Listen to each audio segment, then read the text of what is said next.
이번 영상에서는 지브러쉬를 사용하면 이제 좋은 점과 나쁜 점을 알려달라고 하셔서 이제 지브러쉬를 들어가기 전에 간단하게 소개를 좀 해드리려고 합니다. 제가 영상을 제작하기 전에 좋은 점과 나쁜 점에 대해서 생각을 해봤는데, 우선 좋은 점에 대해서는 너무 많아서 나쁜 점에 대해서 좀 중점적으로 생각을 해봤는데, 이제 나쁜 점이 있을까라는 생각이 들더라고요. 어떻게 보면 이제 라이노만 다루다가 새로운 모델링 프로그램을 다루게 되는 거잖아요. 그리고 지브러쉬는 라이노와 정반대의 모델링을 하는 방식이어서 사용하면 나쁜 점은 없다고 생각을 해요. 그래서 이제 나쁜 점보다는 지브러쉬를 진행하면서 설명드리려고 했던 이제 시행착오나 주의사항에 대해서 말씀을 드리려고 합니다. 우선 좋은 점은 디자인의 선택의 폭이 넓어지는 게 가장 큰 좋은 점이라고 생각을 해요. 아까 말씀드렸듯이 이제 라이노와는 반대의 그런 모델링 프로그램이고, 그래서 이제 제가 예시를 이제 주얼리로 들어보려고 하는데, 이제 세공과 왁스라고 생각을 하시면 좀 쉽게 이해하실 것 같아요. 이제 디자인을 선택을 하시게 되면 이제 여러분들은 세공으로 작업을 할지, 아니면 왁스로 작업을 할지, 아니면 세공과 왁스를 같이 사용해서 작업을 할지 계획을 하게 되잖아요. 이제 그것처럼 라이노에서는 세공의 형태를 디자인으로 선택을 한다면, 이제 지브러쉬에서는 왁스의 형태를 디자인으로 선택을 할 수가 있는 거죠. 이게 제 생각에는 가장 큰 장점이라고 생각을 해요. 디자인의 폭이 확실히 넓어진다는 게. 그래서 이런 사진으로 보면은 지브러쉬를 사용하게 되면 라이너로만 할 때보다 이런 형태를 좀 더 쉽게 잡을 수도 있겠고, 쉽게 표현할 수도 있을 거고, 그리고 이런 꽃반지의 형태나 이런 것도 라이너로 할 때보다는 훨씬 더 디테일 있게 표현을 할 수가 있겠죠. 지브러쉬를 이용을 하게 되면 이런 해골 모양을 만든다거나 그런 것도 훨씬 더 라이노에서는 불가능한 일이거나 쉽지 않은 일임에도 지브러쉬를 이용하게 되면 더 쉽게 표현을 할 수 있겠고 작업을 할 수 있을 거라고 생각을 해요. 라이노에서는 시도하기 좀 힘든 이런 모델링의 형태를. 네, 그래서 저는 이게 가장 큰 장점이라고 생각을 합니다. 그리고 이제 제가 지금까지 겪은 시행착오와 주의사항에 대해서 말씀을 드릴 건데, 지브러쉬를 여러분들이 피규어 제작 용도로 사용한다고 하시면 크게 문제가 될 거는 없는데, 여러분들이 주얼리를 제작 용도로 사용하신다고 하시면 문제점이 이제 모델링을 하는 부분에 있는 게 아니라 출력 부분에 있어요. 이게 무슨 소리냐면, 이제 주얼리는 피규어보다 훨씬 출력 사이즈가 작잖아요. 그래서 모델링에서 디테일을 아무리 열심히 잡아도 이제 막상 출력을 했을 때 표현이 안 되는 부분들이 있어요. 그리고 출력을 하고 나서 연마하는 과정까지도 거쳐야 되잖아요. 이제 그 부분에서 모델링에서 했던 그런 디테일 부분이 더 사라지기도 하고요.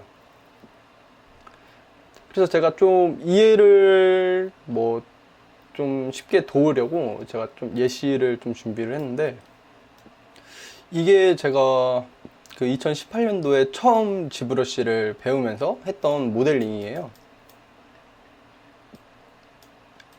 그때 처음으로 만들었던 뱀인데, 이제 이렇게 모델링 상에서 이렇게 볼 때는 아무 문제가 없어 보이는데, 이게 출력을 했을 때에는 이런 비닐 부분이나 아니면 여기 이렇게 뱀 얼굴의 형태나 이런 부분들이 지금 이렇게 모델링에서 보이는 것처럼 표현이 안 돼요.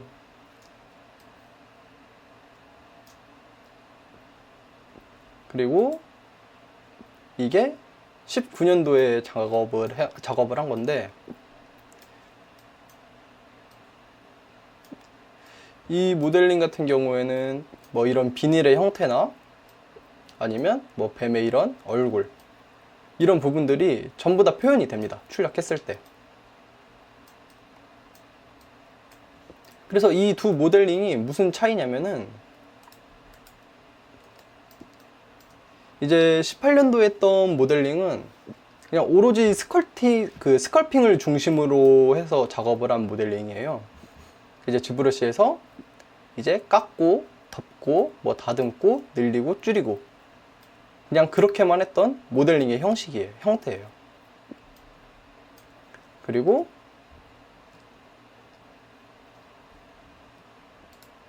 여기 19년도의 모델링은 이제 다 덩어리채로 작업을 한 모델링이에요.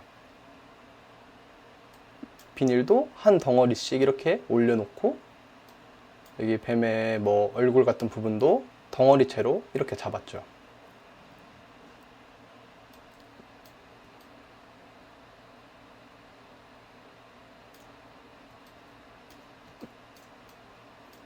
네, 그래서 2018년도에서는 이제 스컬핑의 형태로 주로 디테일을 잡았던 걸 2019년도에는 이제 덩어리의 형태로 디테일을 잡은 거죠. 그래서 18년도에는 출력이 안 됐던 그런 디테일, 그 출력을 했을 때 디테일이 표현이 안 됐었는데, 이제 19년도에는 표현이 가능한 거죠. 이런 디테일들이.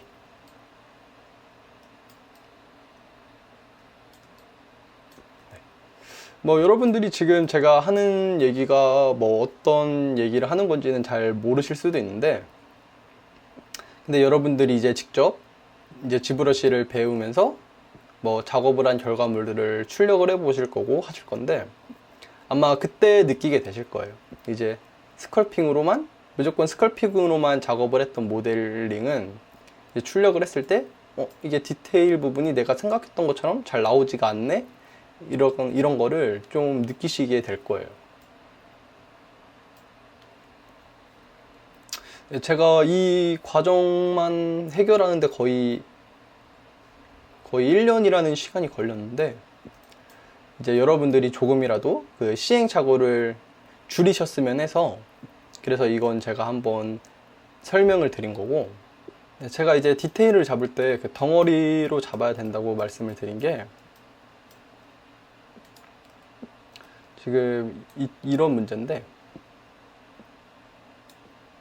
이렇게 다 하나하나씩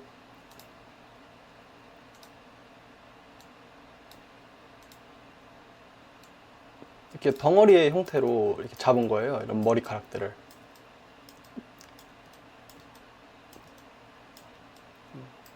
이런 덩어리의 형태로 잡으셔야지 출력했을 때 표현이 잘 됩니다. 네, 그래서 이제 스컬핑을 하실 때도 이 덩어리들을 이렇게 스컬핑을 이렇게 하셔서 합치시는 게 출력을 할 때 표현이 확실히 잘 돼요. 이게 지금 그냥 뭐 이런 얼굴 하나에다가 뭐 여기에다가 뭐 이런 식으로 이렇게 머리를 그리고 뭐 머리를 이렇게 막 만들고 이런 식으로 스컬핑을 해서 디테일을 표현하시는 것보다는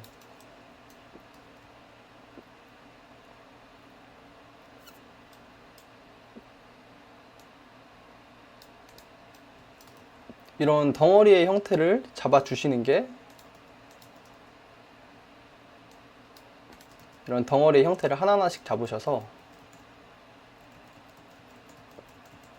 스컬핑을 하시고, 이렇게 여기서 이런 식으로 스컬핑을 하시면서 표현을 하는 게, 이게 모델링 상에서 볼 때보다 이제 출력을 하셨을 때 디테일이 훨씬 더 잘 잡혀 있게 돼요.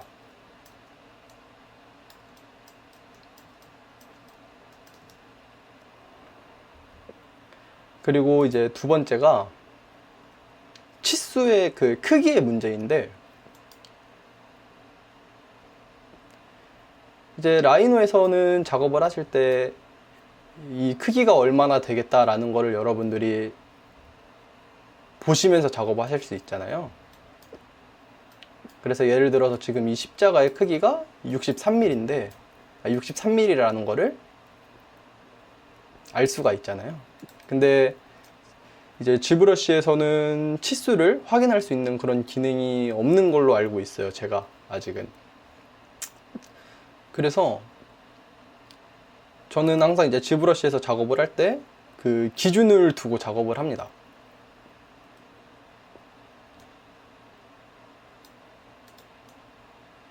그래서 제가 예시로 만약에 이 십자가를 기준으로 두고 작업을 한다면, 이게 지금 63mm니까 63mm라는 걸 알고 이 파일을 내보내서 이렇게 지브러시로 불러오시면, 이제 이게 63mm라는 걸 알고서 작업을 할 수 있는 거죠. 그래서 이 십자가를 기준으로 두고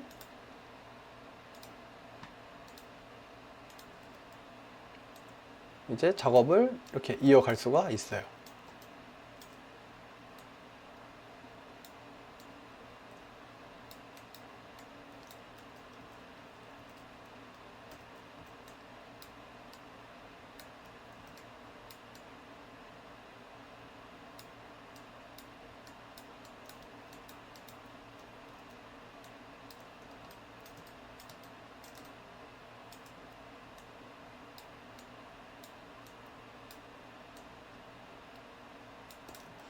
네, 이런 식으로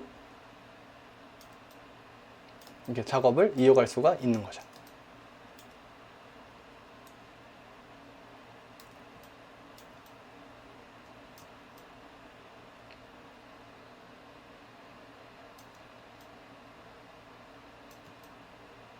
네, 이렇게 작업을 이렇게 이어갈 수가 있습니다. 네, 그래서 이제 오늘 영상에서 얘기해 드린 거를 정리를 해 드리자면, 이제 지브러시를 사용하면 좋은 점은 디자인 선택의 폭이 라이너만 할 때보다 확실히 넓어진다는 거, 이게 가장 큰 장점이고, 나쁜 점은 당연히 없고, 시행착오나 주의사항에 대해서는 이제 디테일을 잡으실 때는 무조건 스컬팅의 형태보다 덩어리의 형태로 잡아주시는 게 출력할 때 표현이 잘 됩니다. 그리고 지브러시에서는 치수를 잴 수가 없어서 기준을 잡아놓고 모델링을 진행을 하시는 게 좋습니다. 네, 그래서 이번 영상은 여기까지 준비했는데, 이제 앞으로 지브러시를 진행하면서 이제 더 많은 팁이나 뭐 제가 겪었던 시행착오에 대해서도 이제 같이 설명을 드리려고 해요. 이제 생각이 날 때마다. 네. 그래서 뭐 이번 영상이 여러분들에게 도움이 되셨을지는 모르겠지만 시청해 주셔서 감사합니다.